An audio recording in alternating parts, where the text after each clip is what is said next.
What is up, the world of the living? My name is Zloyxp and welcome back to Truly Bedrock, friends. Today we start over in a very unusual place for my videos. We are over at DaphneElaine's absolutely amazing northern village. Just look at it. And yes, I know that's some insane short POV. I'll change over to the regular one tiny bit later, but just look around. Zoom in. Breathe in all of the beauty. Okay, maybe not of this area, this is just a plains biome, but seriously guys, would you look at this? This has houses and peaks and roofs, and you know what those houses have? They have interiors, and it's all super decorated and super fun to just roam about. Everybody, once this server actually like ends, like stops being a server, and you will be able to download okay then, and you'll be able to download all of the worlds of this server. Do check out her base, it is absolutely amazing. The coordinates obviously are on the screen, but the reason why I'm here is ultimately vindictive ones. In a way, it's complicated. Honestly, I was looking around for inspiration, or for something to get me pumped up and get myself back into recording Truly Bedrock. And this area, friends, okay, it is inspirational, it is super beautiful, but you know what it also is? It powers the one mechanic that powers me the most.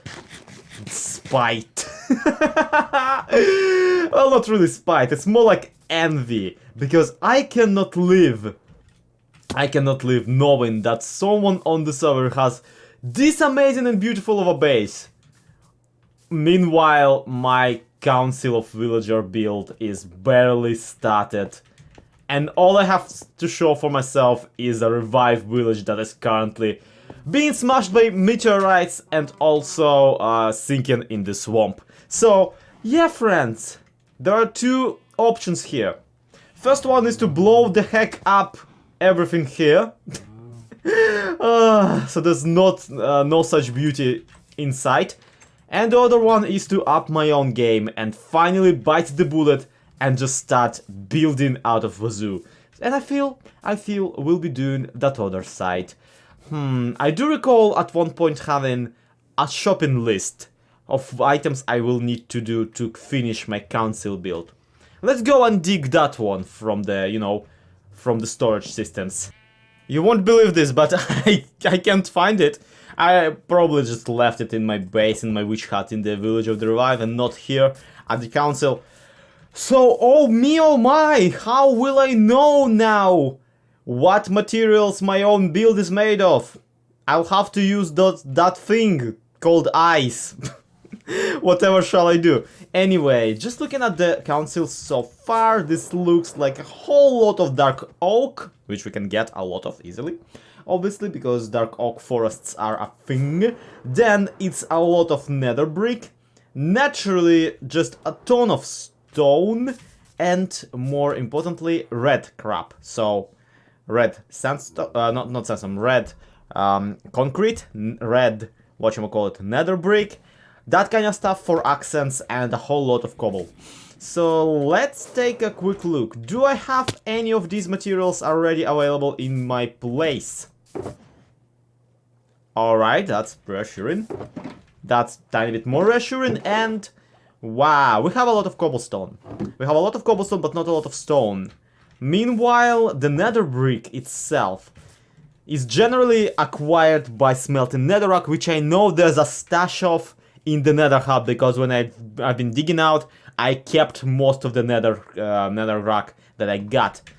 So we just gotta figure out a way to smelt it. I wonder if there's some sort of a contraption that will provide the fuel for it. Alright, guys, it's not finished.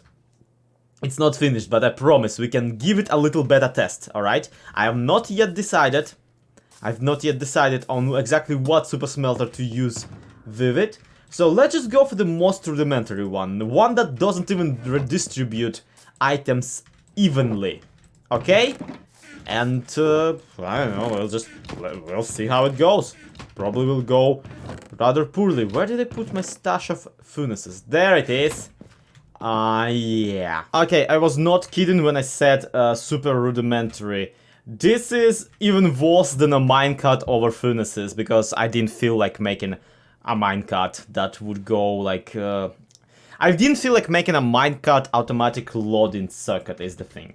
As a result, this hopper line will only deliver to the next hopper if this one down here will have all of the 5 slots occupied. So we'll need like a lot of cobble if we actually want to utilize all 4 of these furnaces. Still, it's good. That would be 4 times faster than just having one single furnace. So I'll take it. I'll take it, everybody. It doesn't matter. It's fine. It's fine. It's fine. It's fine. Naturally, I'll need like a lot of coppers too to actually output this stuff out of a furnace, but you know, semantics, whatever. I'll mine out even more iron in the meantime.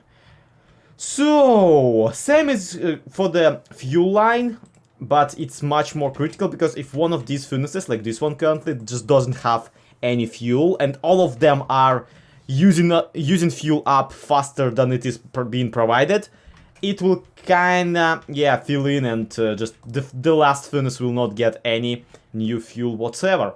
That's a problem.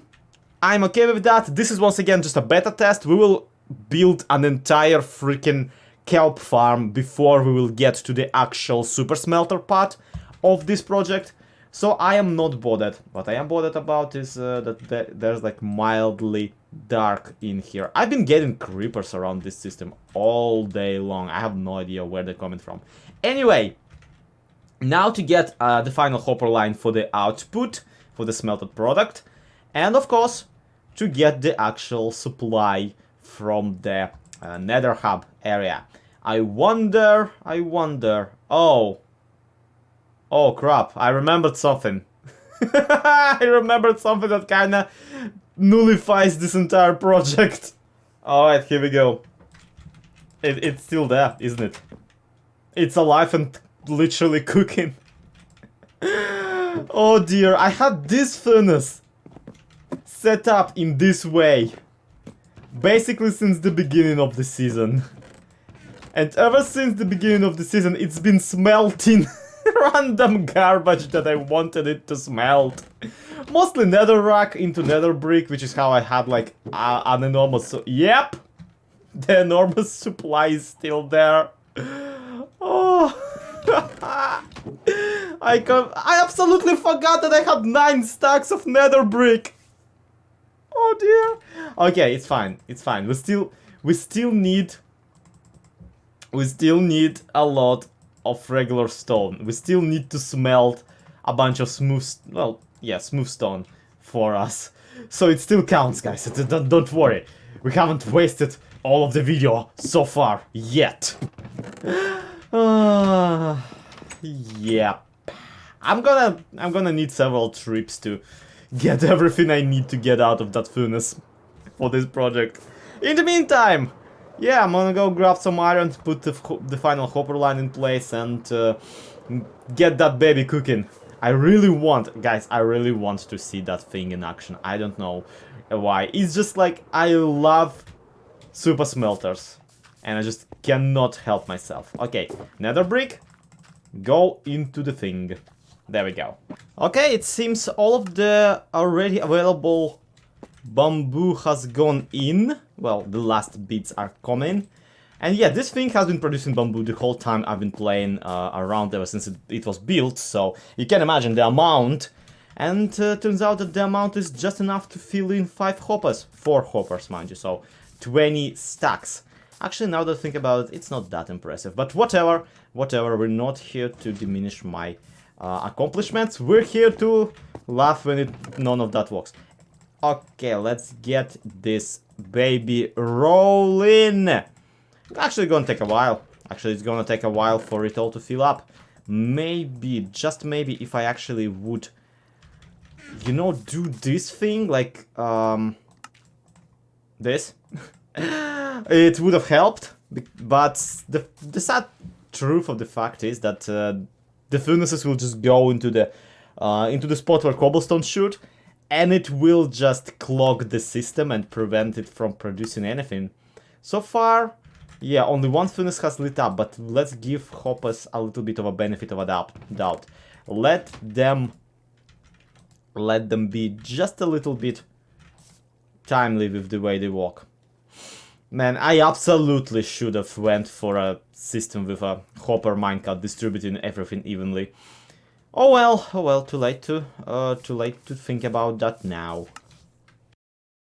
Okie dokie, the 4 furnaces are rolling. Let's check out the backlog of bamboo, which by this point every furnace has 8 up, except the first one. The first one has 8 up a full stack. Other ones have 8 up half a stack, meaning that essentially what we're having here, because the reason that the rest of the furnaces are distributed, like, are eating up the bamboo evenly, is because I actually helped the cobblestone along by redistributing it manually. So what we have here is we have 1, 2, 3, so that's a stack and a half, plus a stack, 2 stacks and a half, and while 2 stacks and a half were disappearing, only 10 bamboo came in. Meaning that essentially, the problem is we're not producing enough bamboo to keep this up. Not really. Not at all. And that's just 4 furnaces, which, mind you, if the system was distributing evenly, that wouldn't have been a problem, so we don't really need to multiply anything by 4. But what we do need is increase the productivity, which again, kelp farm eventually somewhere in the future. For now, I'm sitting here, waiting for my stone to cook, and as soon as all of it is cooked, if of course there will be enough bamboo in the system for all of it to smelt, we'll be getting on with the building, and that's something I am absolutely looking forward to. I have not stretched my building muscles in a while now, and that's not done. That's not done. We gotta get onto that horse. We gotta ride it into the sunset. Gee, I am so happy I did all of that freaking cobblestone stones converting, because, yeah, while I was waiting for it to smelt, I started sketching up the rest of the build, and it very much turned out that most of the build is actually made out of cobblestone, which I have now a very low supply of, because I smelted it all into stone. Some moron am I. Anyway, let's take it back a little. It's fine, Zloy, it's okay that you're a moron. Let's check out what you're trying to accomplish here. Well, for one, I copied this area, down there, and copied it over here. 3 times actually. But then I expanded the middle bit all the way up, added a little bit of a triangle thingamajig up there, and of course connected the 2 of the segments, the left and the right wing, together on the middle. We'll see. I feel I will be adding some sort of overhang over here later, after I already sketched up and like finished filling in the spaces between the cobblestone decorations. So yeah, that's more or less the idea. I will have a ton of problems when I'll be trying to mirror this onto the other side of the, whatchamacallit, of the building. I'll have even more trouble trying to figure out the sideways view of the build. But really, that's a bit of a problem for a future Zloy, and future Zloy, he's a fun guy. He will probably figure out how to make it somebody else's job. Maybe I'll hire Lyarrah or like Tizztom or whoever will be online at the moment to help me out mirroring this, because guys, I love a lot of Minecraft. I love breeding up villagers, I love experimenting with redstone, I love doing just basically everything. One thing I don't love doing is mirroring my own build onto the other side of it. Something you might have picked up by now if you have been following me on Minecraft on YouTube for a while is that, wow, that's a lot of creepers, but no, is that my method of building is generally from the outside. I'm much more concerned about what the exteriors are than the interiors, and that's simply because, well, I know what to do with those. I know what to do with the outsides of a house. I'm not really sure how to finish it. So much so that last time I had to finish something, I actually just hired Lyarrah to do it for me. Once again, proving that I am at the very least good at outsourcing my stuff to everybody else. But no, the point here is that here's a quick advice to, well, not really advice. Not so much advice as an observation that I picked up when building generally. You notice how eventually, as you build a house in Minecraft, especially one that you don't care for the interiors for, like this one, you will find that it looks kind of soulless to you. Maybe like empty inside, which obviously it is because once again I haven't built the interiors. But frankly, of course, it's a house, it has to look lived in once you are already finished to it. So what I find is usually that feeling stems from, well, comparing kind of the right side of this particular build to the left side of it, the newer, the one I just filled in and just installed. You'll notice that this part looks that much more cozier. And the truth of the matter is that the only thing different from here to there is, well, the presence of the roof, obviously.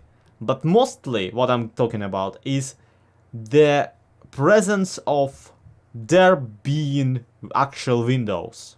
Actual glass in the windows, believe it or not, plays like a big role in how we perceive a home. If the windows aren't there, for some reason our brain automatically just strikes the build out as abandoned. And especially if the building is not lit up from inside, we instantly realize that, oh, there's no one inside. And we almost get a creepy, eerie feeling with it. And it's just, I don't know, it's just something very interesting in my personal opinion that I noticed as I was building in Minecraft. That even here, in the video game, we can't help but make the connection that if there's no light inside, if there's no fire in the chimney, then there's no one inside and you better stay away from that house. But, you know, it's just something really easy to fix. Thankfully, torches, lanterns and that kind of blocks are now available in the game. Anyway, I better get going with the roof, because right now all it's missing is a couple more of those triangle bits. I don't actually know what they're called. The attic windows to a degree, and then it will look, yeah, absolutely amazing, in my personal opinion. We'll see, actually. You'll get to pass the judgment in the comments as per usual. Actually, I'm really looking forward to that. And let's take a look. Doesn't look bad, does it? I'm super proud of this build, even though it's basically me piling on house on top of house. And just kind of going... One thing you will notice instantly when you actually look closely onto this build is this basically is just the same angle repeated over and over. Like the way roof overhangs is just basically... I'm a one-trick pony. I'm a one-trick pony to a degree with this particular house. And honestly, it's a good trick. It's a good trick. It's not really a problem. And look, already what I just told you about the glass is working out. I mean, look at this. This window is just looking so much more civilized than, you know, all of these. I just added glass. I did just, you know, added a little bit of a decoration. And it's already looking so much more snazzy. Alright, anyway, I'm gonna just craft up, dye myself even more of these glass panels. And after they're all in place, we'll take the final look at the facade of the council.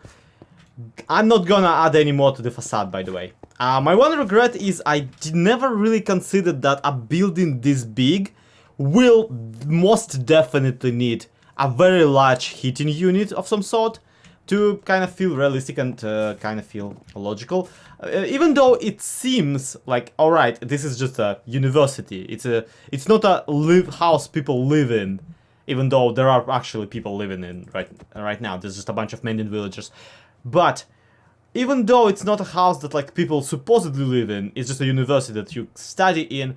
it still needs some heating in it if you want it to be livable.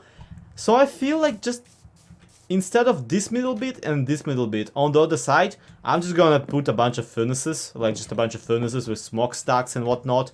And that will be the solution. That will be the roleplay explanation as to why people who live in here aren't freezing to death every single evening. Okay, how's my glass smelting? Eh? Look at this! The windows definitely add a lot. The windows definitely add, but most importantly, honestly, I am super happy with this build right now. I have no idea what came into me, but I just feel so very inspired about just piling on shapes and stories and that kind of stuff. So much so that, you know, I am actually really looking forward to coming up with all the different ideas for, like, with all the different purposes for all of these rooms that we will ultimately have to build to basically just justify the size of this land. I mean, seriously, this house is, wow. Okay, this is not a house. It's the council. It's the building of the council. It's the basically town hall of the town of Moonfalling. And most of it is entirely pointless because the actual council resides in here. And the actual council are just currently 4 to 5 guys who sell mending books for a cheap price. Yeah, guys, I've spent a lot of time re-rolling these people, trying to get them to where they sell mending books for less than 20. Oh, this one, unfortunately one. But yeah, for less than 20 emeralds. That was my bottom line. I have one that sells mending as low as 10. And in a perfect world, I would have re-rolled the rest of them also until they have 10 emeralds per book. And I know on Java version, on Java edition, you can actually go lower with them. You can actually convince them to sell it for even cheaper. But we're not playing on Java edition now, are we? So sadly, none of that manipulation of prices is a part of Bedrock. On this server, we will have to settle for these people, which still is seriously irrelevant. Because we have an emerald farm now. We already had an emerald farm with Tizztom, but now emeralds are entirely available to us because silentwisperer has made another one, which I can basically use for free because we're friends. So as a result, I am very much set. It doesn't matter as like what exactly the price is for a mending book for me, or for anything for that matter. Which just resulted in me kind of trying to have fun with villagers and trying to currently trying to level myself up a blacksmith who would sell a diamond pickaxe with an unbreaking free enchant on it. Potentially more than one. So if lately you've seen me carry around a ton of diamond horse, or maybe a bunch of diamond, like shoddily enchanted diamond pickaxes. That's why, because I've been trying to upgrade and level up all of these people. Of which so far I'm only happy with one. The guy who we just saw, this one, because he sells diamond pickaxes that have silk touch on them. So he's my walk around having a villager who will be selling silk touch books, which honestly in reality you will still need one anyway, so not much of a help there.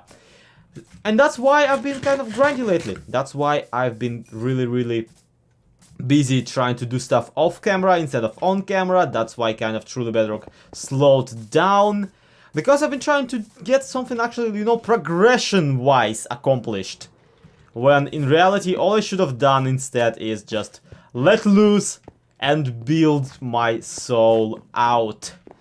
And I'm gonna just tell you guys, I feel the most inspired I've been this month about this build. And I sure hope that you like it too. Because now all of this inspiration is gonna go to waste as I try to replicate this facade on the other side of the building. Why do I do this to myself? I do not know. Wish me luck, everybody, because this will require quite a bit of it. But anyway, guys, I've been rambling enough. Thank you everybody so much for watching. This has been Zloyxp. This has been Truly Bedrock. Do let me know what you feel about the build for today in the comments. Let me know. Yeah, don't forget to subscribe. Don't forget to like the video if you haven't done that yet. Yeah, to be continued. Have a good one. Bye bye.